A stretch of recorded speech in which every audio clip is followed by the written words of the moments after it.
I am Mike Harris, a former U.S. Marine.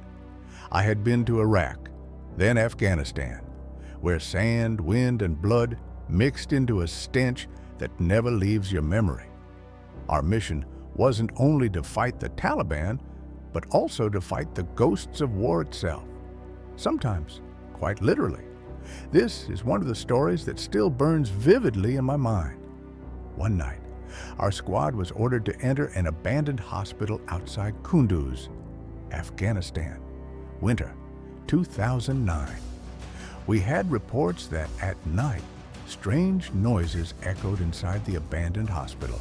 Footsteps, metal clanging, even moaning voices. Command thought it might be the Taliban using it as a hideout, stashing weapons or men. And our orders were simple. Confirm. Eliminate if necessary. But that hospital was already a graveyard. Back in 1986, Mujahideen fighters stormed the place. Dozens of wounded Soviet soldiers and the doctors tending to them were massacred. They had no way to fight back. Everyone was executed on the spot.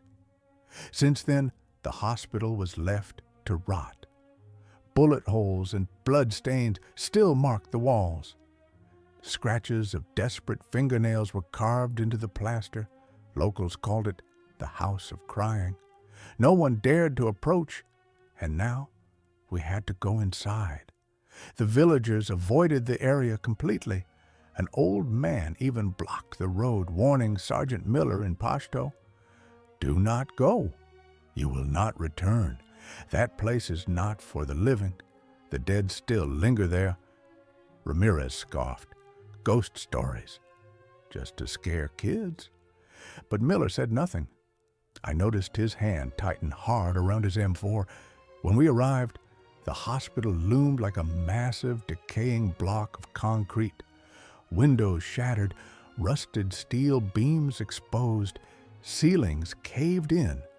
Wind howled through the dark corridors, carrying the stench of disinfectant mixed with something rancid, like rotting flesh.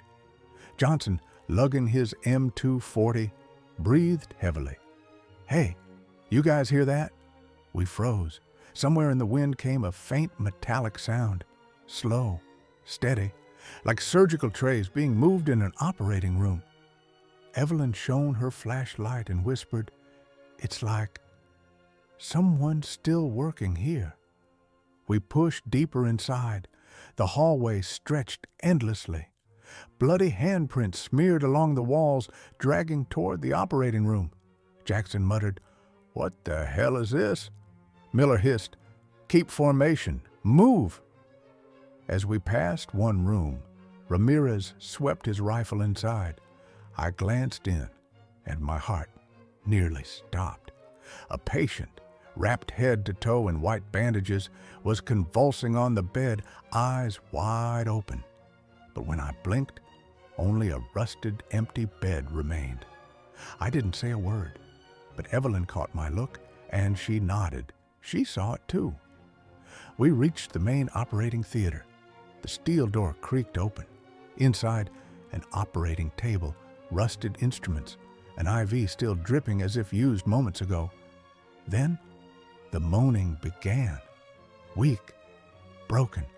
"Doctor," Evelyn paled, whispering, "That's a patient's voice." Johnson clenched his jaw, gripping the M249, stepping closer to the table. His flashlight shook with his breath. "There's nothing here, just a table," I muttered, heart pounding like a drum. Johnson leaned over, squinting at the rusted steel, his voice low, strained. "Someone's lying here." Our blood froze. Under the beam of his light, a frail, blood-soaked body was indeed sprawled motionless. Johnson's voice trembled, but stayed firm, like reporting a target. It just opened its eyes, staring straight at me. "Johnson, back away, don't!" I shouted, too late.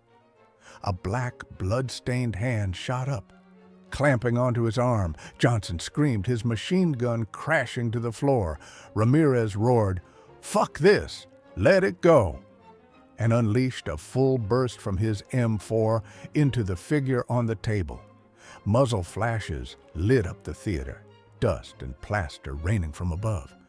When the smoke cleared, the table was empty. No body, no hand, only Johnson on his knees, gasping, eyes wide in shock. But his arm bore fresh purple marks, as if crushed by an invisible grip.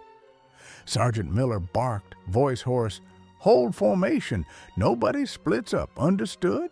This is no goddamn game." We fell silent. The wind whistled through the ruined halls like the cries of the slaughtered. Then Ramirez's radio crackled to life on its own. Static, followed by a cold Russian voice. "Patient deceased on the operating table, 1986, cause of death, exsanguination." Ramirez stammered, I didn't turn it on." Jackson pointed, trembling. I see them. In the mirror." We turned. In the cracked mirror on the wall, our squad was reflected, but not alone. Behind us stood figures in surgical gowns, masks covering their faces, eyes black voids. Evelyn screamed. We blasted the mirror to shards, but in every piece on the floor their eyes still stared back. Miller snapped, "Fall back!" Johnson, "Ramirez, lay suppressive fire! Mike, on me!" Boots thundered across rotten tiles.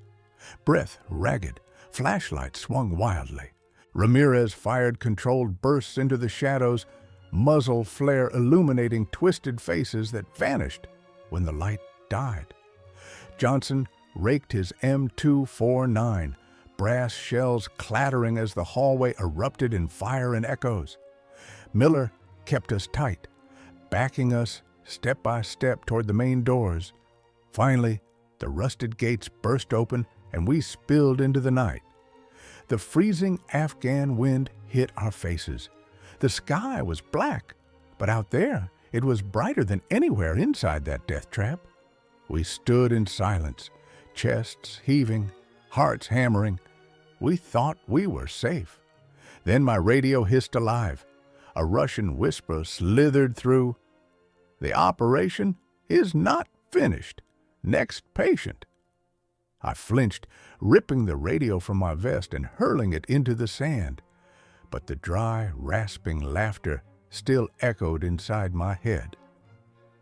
That night, none of us slept.